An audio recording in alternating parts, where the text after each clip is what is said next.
Yo, what's up guys, and welcome to the day 75 recap of the 2016-2017 NBA season.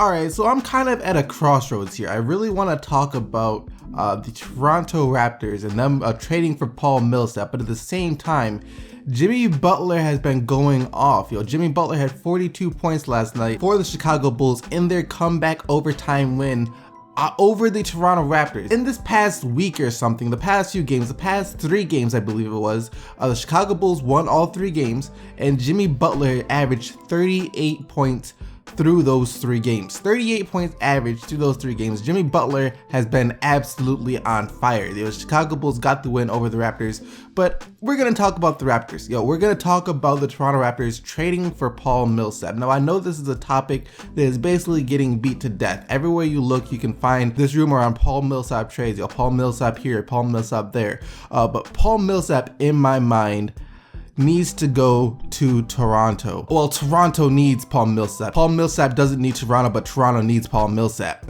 Here's the thing. Paul Millsap is a really good player. He's an all-star caliber player. He's a guy that will rebound, he can pass, he can shoot, he can post up, he can defend, he can do everything for you on the court. He's a great team player. He does everything really, really well for a power forward. And that's what the Toronto Raptors need, They need a better power forward. I know that they're saying, well, we have Jared Sullinger coming back. Once he gets off of injury, he'll be fine. Well, the thing is with Jared Sullinger, he is a solid player. He's a solid player, but he's not going to make a difference on this team. With Jared Sullinger, you're still the second best team in the East. I know that sounds really good, being the second best team in the East, but when you take a look at Cleveland, when you take a look at the Cleveland Cavaliers, right now there is a big gap between 1 and 2. You get Jared Sullinger back, that big gap still remains. If you can trade for Paul Millsap, you're still the second best team in the Eastern Conference, but the gap is closer. You're at least closer to Cleveland. The bad news for the Toronto Raptors is LeBron James is basically the bane of their existence. This is a team that has to win now. Not like this year, but like in the near future. If they're gonna try and make a championship run, it has to be in the near future because we have Kyle Lowry and DeMar DeRozan, a really special backcourt, a backcourt that you won't acquire very often. So if they blow this chance to try to win now, who knows when the next chance comes up? So they have to be aggressively active in this trade. Like I said though, getting Paul Millsap doesn't make you better than a healthy Cleveland.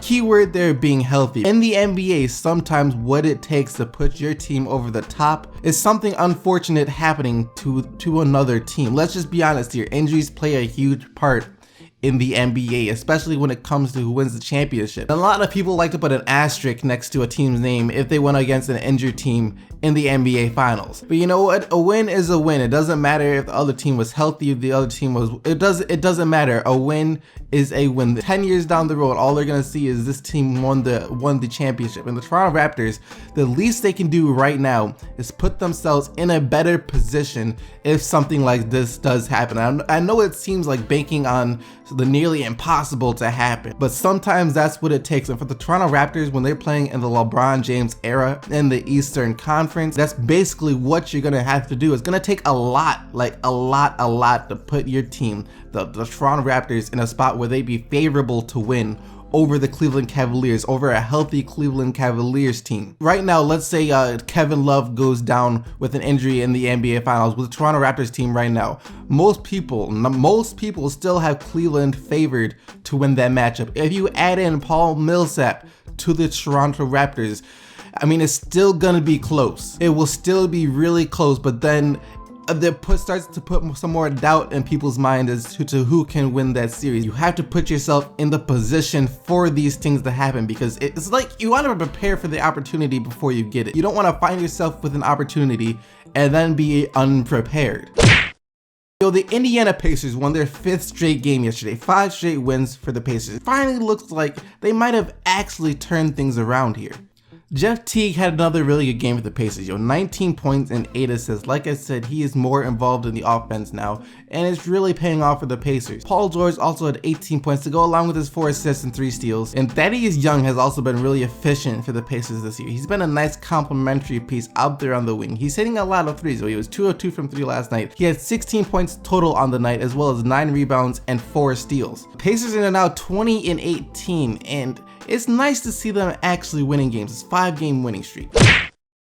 The Thunder got back on the winning track last night over the Denver Nuggets. The Thunder beat the Denver Nuggets 121-106. Russell Westbrook hit 7 threes. He must have hurt me a couple of games ago after he went 2 of 12 from 3. And when I said he needs to stop shooting so much when he's hot, because the past 2 games, he's been hot from 3. This game, he had a triple-double, his 17th on the season. He finished with 32 points, 17 rebounds, 11 assists, 3 steals, and was 7 of 12 from 3. The man was absolutely on fire from 3. And Steven Adams doesn't get talked about a lot. And I think people think he's actually older than he is. He looks older than he is. He's only 24 years old. He's another young, good center in the NBA at only 24 years old. He had 16 points, 6 rebounds, and 4 blocks yesterday for the Oklahoma City Thunder. I know Russell Westbrook loves Steven Adams as a pick and roll partner. They do that pick and roll a lot. The San Antonio Spurs are a second half team. This game, it was really close in the first half, and then in the third quarter, the Spurs built some distance between them and the other team, like they did last night over the Charlotte Hornets. 102-85 was the final score. Kawhi Leonard had 19 points. LaMarcus Aldridge had 15 points and 11 rebounds, but it was Bertans off the bench who did it. It's so strange with the Spurs, yo. Like, they'll have a player come off the bench out of nowhere, have a really solid game, maybe a solid couple of games, and then they don't play him the next couple of games or something, and then you don't hear from the next couple of games, and then he'll do something like this again. I remember Bertans early in the season had some really nice games, and I thought, wow, this guy's up and coming. Then you don't hear from him for a while, and now here he is again. 21 points on 5 of 6 shooting. It was 4 of 5 from 3 and 7 of 8 from the free throw line. So the man was absolutely en fuego last night. The Boston Celtics gained some ground in the third quarter against the Pelicans as well. They scored 36 points and held the Pelicans to 20 in that third quarter, and they wound up winning 117-108. Anthony Davis, though, 36 points, 15 rebounds. Another absolutely monstrous game for Anthony Davis. But monstrous game, Isaiah Thomas, yo, the little monster out there, 38 points. He's still out here killing it, yo. Isaiah Thomas is a freaking beast, yo. 5'9" beast. That's all he is. A beast wrapped in a 5'9" package. 38 points for him. Then Marcus Smart started for Avery Bradley last night and finished with 22 points and 6 assists. So he stepped up when they needed him to, especially since Al Horford decided he wanted to have basically his worst game of the season. 3 of 18 from the field, only 8 points and 8 rebounds. A very uncharacteristic game from Al Horford.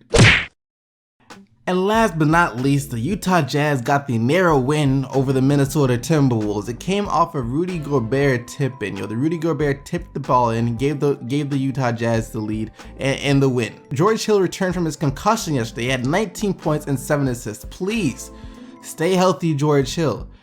Just stay healthy. You've been balling out this season, but no one really knows because you barely play. And like I said, Rudy Gobert had the game-winning tip-in, but he also contributed 12 points, 13 rebounds, and 4 blocks on the night. He is most definitely a defensive player of the year candidate. And for the Timberwolves, Karl Anthony Towns had 18 points and 15 rebounds, and Zach LaVine finished with 24 points and 9 rebounds. And that about wraps up all the action of the day 75 recap of the 2016-2017 NBA season. Comment down below where you think Paul Millsap should go. Do you think he should go to the Raptors or a different team? I hope you guys liked the video. If you did, make sure to smack the like button on this video, and don't forget to subscribe for more daily NBA videos. And until tomorrow, keep getting the buckets, Team SDC, and I'm out of here.